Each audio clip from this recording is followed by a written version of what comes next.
Bonjour et bienvenue dans ce 10e épisode de Purpose Info Focus, l'autre rendez-vous de la raison d'être. Je suis heureux de vous retrouver après une petite pause liée à mon actualité personnelle. Peut-être que quelques cernes vous feront comprendre de quoi il a été question, mais quel bonheur que cette nouvelle émission dans ma vie.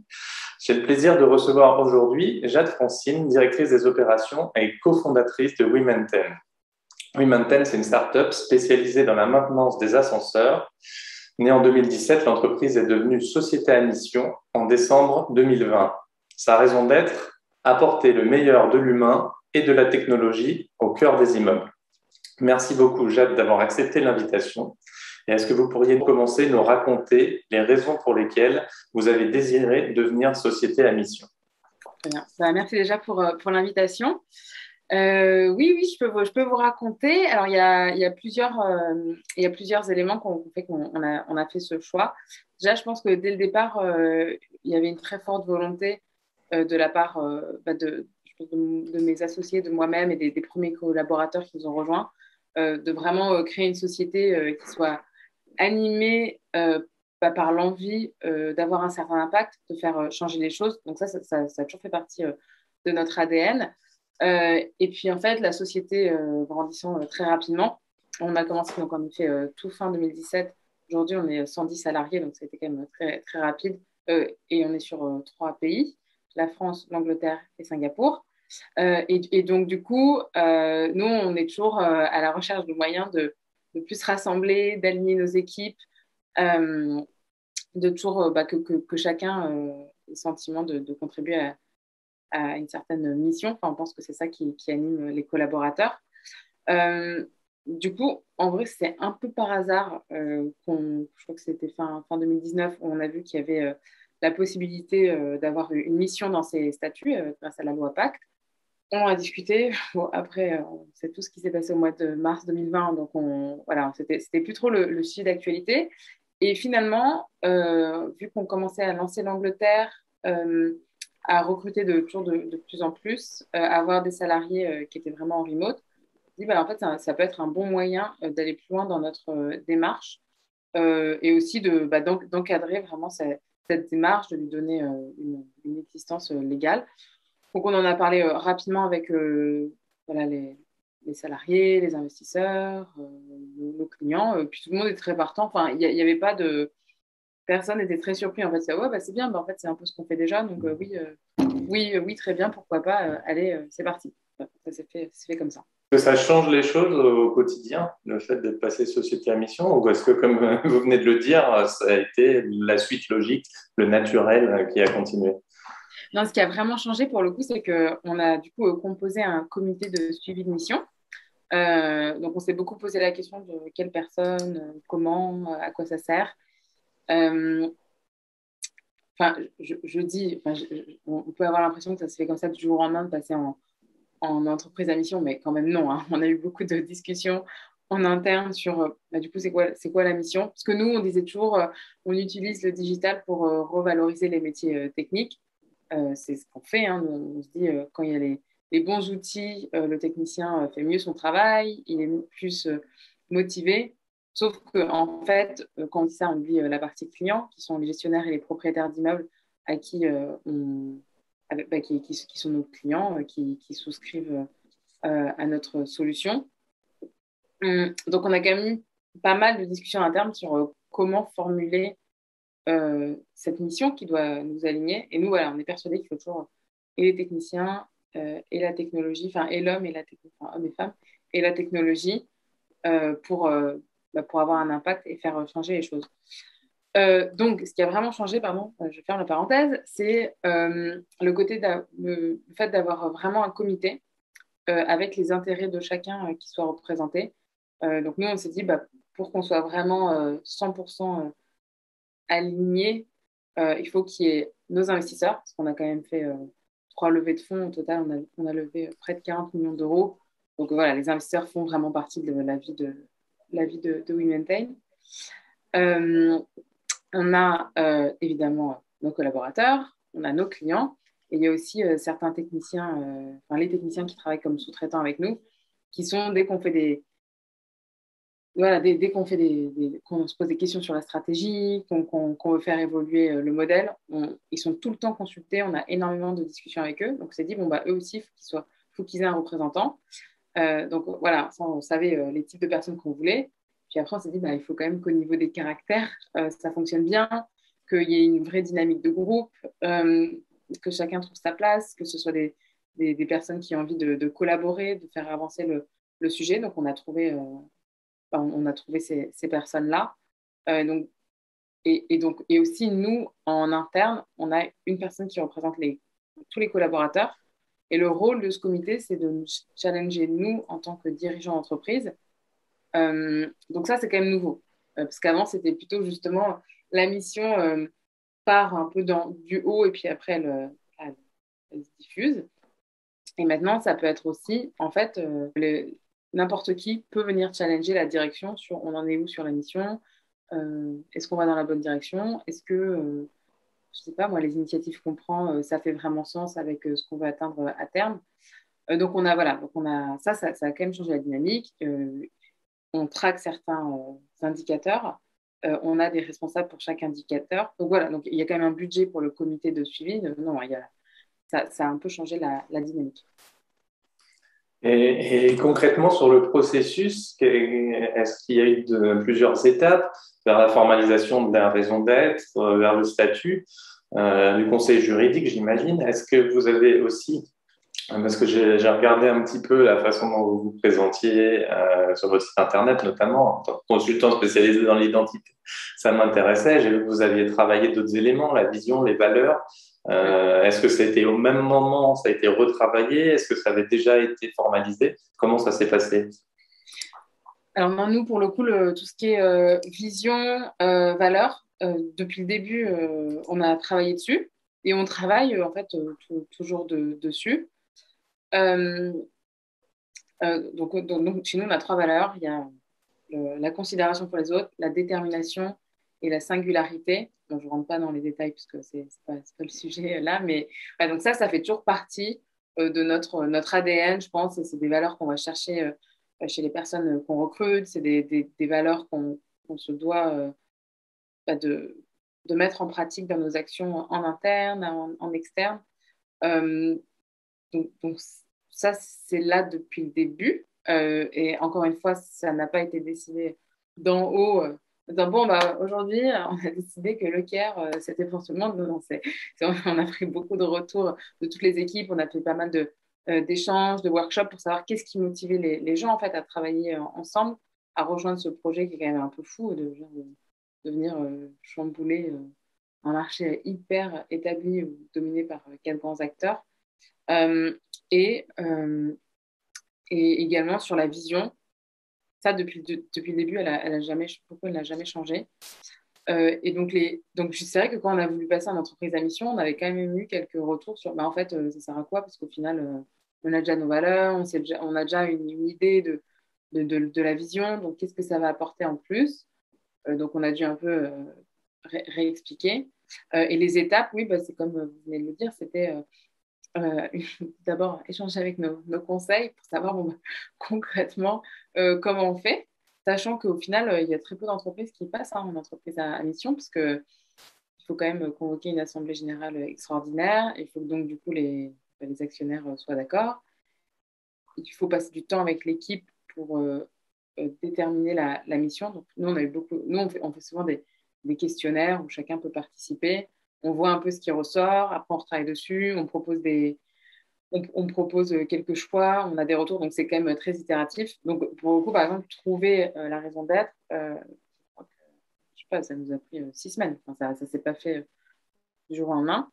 Une fois qu'on l'a trouvé, une fois que ça a été validé par nos actionnaires, donc on s'est mis à constituer le comité de suivi. Donc là, pareil, les avocats nous ont dit, bon, bah, ce qui se passe généralement, c'est qu'il y a une personne qui se saisit du sujet en interne, mais vous voulez aller plus loin, vous voulez carrément un comité. On a dit oui. C'est bon, bah, le comité, il dit, on n'a pas trop l'habitude, mais on va le faire. Donc là, c'est pareil. Du coup, il a fallu trouver des personnes, leur expliquer à quoi allait servir ce comité et l'attitude à avoir lors, lors de ce comité. En effet, là, par exemple, la personne qui représente les actionnaires, euh, elle est pas là, en fait, pour défendre des intérêts financiers. C'est pas ça le sujet. Pareil, le client, il est pas là. Mais bon, tout le monde a bien compris. Et après, la dernière étape, c'est de communiquer en interne. Donc, on a du contenu en interne. Toutes les semaines, on a un point avec toutes les équipes. Quand il y a des updates, du coup, la personne qui représente les collaborateurs va prendre la parole et expliquer où on en est. Donc voilà, donc ça se met comme ça en place. Et puis, nous aussi, une fois par mois, on a un point avec, elle s'appelle Marine, Marine qui représente tous les collaborateurs. Elle réunit du coup les fondateurs et également les personnes qui sont en charge de suivre les indicateurs. Et on se réunit tous sur on en est où, quelles ont été les actions qui ont été mises en place, est-ce qu'il y a besoin, je ne sais pas, de budget, est-ce qu'il y a besoin de communication interne. Donc tous les mois, quand même, c'est suivi. Euh, voilà, ça se passe comme ça. Et puis tous les 6 mois, le comité se réunit avec quand même une feuille de route. Il faut que les sujets avancent. L'enjeu, c'est quand même que les sujets avancent, parce que sinon, de toute façon, chez nous, quand ça marche pas, que ça n'avance pas, ça passe à la poubelle. Mais bon, là, ça peut pas trop passer à la poubelle vu que c'est quand même dans les statuts. Donc, et puis, et on peut quand même perdre son statut d'entreprise à mission. Donc ça, c'est bien, ça responsabilise tout le monde. Effectivement, c'est ce avec quoi on travaille aussi. Donc, mais c'est passionnant de l'entendre décrire par d'autres personnes qui le vivent, parce que vous dites qu'il n'y en a pas beaucoup, mais ça a été exponentiel malgré tout. On est à 250, entre 250 et 300. Si le mouvement continue de s'amplifier, on devrait atteindre les 1000 sociétés à mission dans les prochains mois ou les prochaines années. Mais je Est-ce que sais vous pas pourriez combien il y a me... de sociétés, en fait. Je sais pas, parce que du coup, on dit que c'est beaucoup, mais je sais pas combien ça représente. Enfin, je sais pas combien il y a de sociétés en France, c'est une bonne Ah question. bah, il y a 3 millions, mais il y a beaucoup d'auto-entrepreneurs ou d'artisans commerçants qui vont peut-être pas aller dans ce schéma-là. Donc, par rapport aux quelques milliers d'entreprises assez importantes, je pense que c'est une croissance. Après, c'est pas un statut qui est fait pour tout le monde non plus. Donc, Non, non, non, bien sûr. c'est ça qui est intéressant. Est-ce que vous pourriez nous donner déjà vos objectifs et quelques exemples d'indicateurs? Vous parliez des indicateurs. Oui, bien sûr. Oui. Du coup, on a défini plusieurs indicateurs, bah, encore une fois, avec les personnes qui constituent le comité de suivi. Et il y a eu un travail avec aussi les collaborateurs. Donc, dans les indicateurs, par exemple, on veut s'assurer que nos collaborateurs soient satisfaits de l'environnement de travail, parce qu'on pense que s'ils sont satisfaits, bah, c'est comme ça qu'ils vont pouvoir délivrer à nos deux clients. Donc, nous, on dit toujours qu'on a deux clients. On a les clients qui payent les factures, les propriétaires et les gestionnaires, et on a les clients, les techniciens. Donc, s'assurer que nos équipes internes se sentent vraiment à l'aise et satisfaites. On a également l'évaluation des conditions de travail, en particulier sur les techniciens, parce que nous, ce qu'on va impacter, c'est la reconnaissance du technicien, la valorisation du technicien. Donc, il y a vraiment une mission dédiée là-dessus.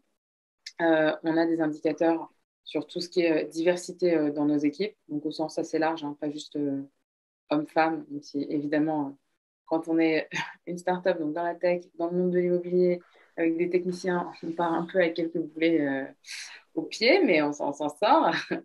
Il y a cette partie-là. Et après, il y a toute une partie sur vraiment la montée en compétences des équipes et surtout des techniciens. Donc ça, c'est les KPI qu'on veut, enfin, donc, qu'on suit, en fait, pas qu'on veut suivre, on les suit aujourd'hui. Et ce qui est intéressant pour nous aussi, c'est que ça permet d'aligner les pays derrière, en disant, bah, en fait, ça, c'est ces sujets hyper importants à suivre, parce qu'on pense que si ces indicateurs sont bien suivis, qu'on est performant dessus, du coup, ça va découler sur la qualité du travail, ce qu'on peut fournir à nos clients. Donc, voilà pour les indicateurs très, très précis qu'on suit. Et il y a des indicateurs. Ah oui, pardon, j'ai oublié, je suis n'importe quoi. Sur évidemment, tout ce qui est notre impact environnemental. Excusez-moi. Parce qu'on a eu beaucoup de discussions dessus en plus. Donc, bah, sensibiliser toutes les parties prenantes chez nous pour réduire notre impact. Pour mieux mesurer, voilà, donc là, on va rentrer sur une phase d'audit, en fait, pour vraiment mesurer notre impact carbone. C'est difficile quand on ne mesure pas en fait, de bien le manager. Donc là, on en est là. On échange beaucoup avec d'autres sociétés aussi. Parce que bah, tout seul, quand on part page blanche, c'est toujours un peu difficile. Mais heureusement, il commence à y avoir de la littérature. Il y a d'autres sociétés qui le font. Il y a aussi les sociétés qui sont Bicorp. Donc nous, c'est pareil, on a candidaté pour Bicorp. Mais il y a d'autres sociétés qui sont Bicorp et qui sont très impliquées sur ces sujets-là. Donc on échange ensemble en essayant de trouver les meilleures pratiques. Et quelles seraient, selon vous, les prochaines étapes? Donc nous, ça fait vraiment 8 mois c'est vraiment effectif quoi, chez nous, qu'il y a eu la première réunion, qu'il y a eu des responsables qui ont été, qui se sont portés volontaires, hein, en vrai. Je pense qu'après, c'est d'arriver à faire le lien entre tous ces indicateurs de performance et l'impact positif que ça a sur notre mission.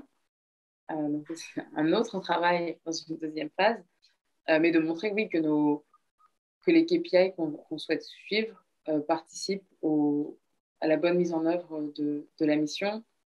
Il n'est pas impossible, d'ailleurs, ce qu'on s'est dit, c'est qu'on choisit des indicateurs pour 2021, on évalue, on regarde à quel point on arrive à les mettre en place ou non.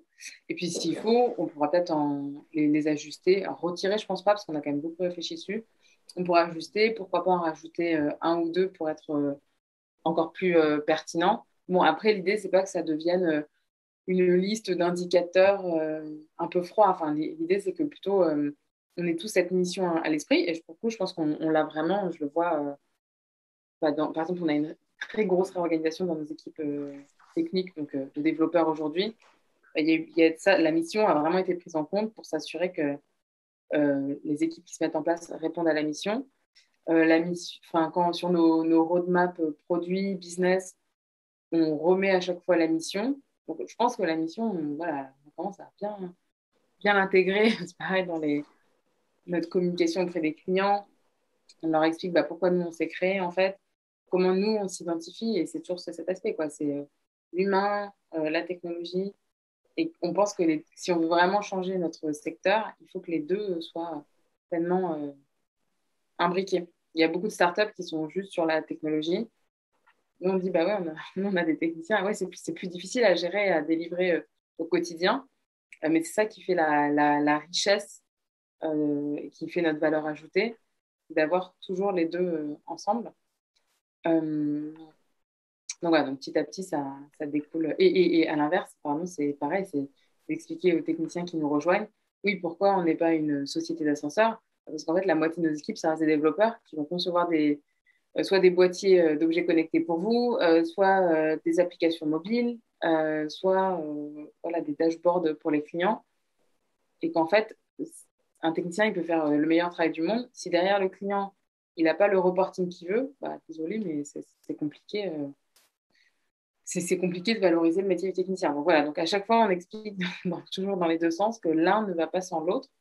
Je pense que ça a plutôt pris. Enfin, en tout cas, on voit dans les gens qui nous rejoignent aussi, ils aiment cet aspect. C'est très complet, quoi. C'est vraiment de bout en bout. Ah, non. Également.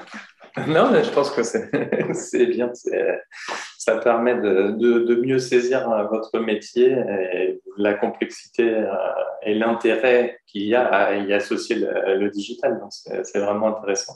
Peut-être pour conclure, un mot de la fin, si jamais vous aviez quelque chose à dire pour convaincre une société qui hésite à devenir société à mission, qui a peur que ce soit trop compliqué, qu'est-ce que vous leur diriez? Non, je dirais que c'est pas compliqué. En fait, au début, c'est surtout des papiers, hein, je pense, on va pas se mentir. Mais ensuite, on peut pas s'inventer entreprise à mission. En tout cas, en tant que dirigeant, la mission qu'on se donne, l'ambition qu'on a pour sa société, euh, en fait, on le porte. Enfin, je pense que c'est sincère. Enfin, il faut que ce soit sincère. Et c'est comme ça, en fait, qu'on arrive à embarquer les autres. Euh, et c'est pareil, c'est comme la culture d'entreprise. Enfin, pour moi, c'est quand même assez lié. Euh, si ce travail de fond n'a pas été fait sur pourquoi j'ai créé une société, quel est le but, enfin, c'est pas un but financier, mais qu'est-ce qu'on va impacter, comment on va l'impacter de façon positive, quelles sont les valeurs qui réunissent les gens dans ma société. Enfin, si ce travail de fond n'a pas été fait, il n'est jamais trop tard déjà. Et également, ça va être compliqué d'impliquer ses collaborateurs dans la démarche. Et en vrai, ça peut être un très bon exercice de prendre ce temps. Enfin, je pense que parfois, c'est un peu de s'arrêter, de prendre le temps de traiter des sujets de fond. C'est aussi ce qui nous permet d'aller plus vite par la suite.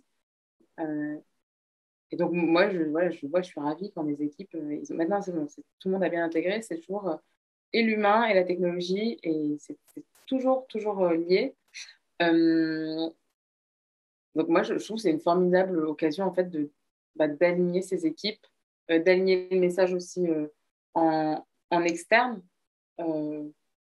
d'expliquer, en fait, qu'est-ce qui fait la différence, parce que chaque société se veut quand même un peu différente de ses concurrents, de ce qui existe sur le marché. Et du coup, c'est vraiment l'occasion de le matérialiser et d'avoir, oui, de prendre ce temps de recul en amont pour reconstituer la mission. Et puis après, une fois que ça a été validé, que c'est dans les statuts, de parfois se poser et dire, en fait, est-ce que toutes les activités qu'on mène, les actions qu'on prend, les décisions stratégiques, c'est vraiment en lien avec le but qu'on s'est donné.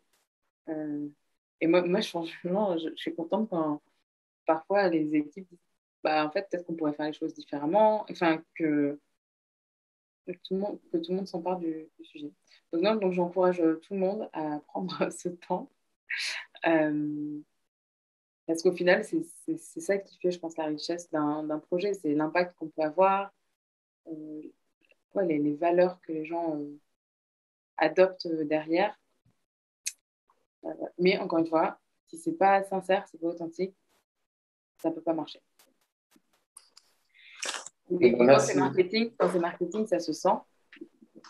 Et d'ailleurs, chez nous, il y avait même ce sujet que parfois, c'est un peu des puristes. Ils disent, il ne faut pas que ça devienne un sujet marketing parce que Je dis oui, enfin bon, quand on fait bien les choses, on peut peut-être aussi en parler. Oui, exactement. D'abord faire et ensuite dire. Allez, ça doit respecter un certain ordre. Mais il n'y a pas de raison de ne pas en parler non plus si Exactement. c'est le but.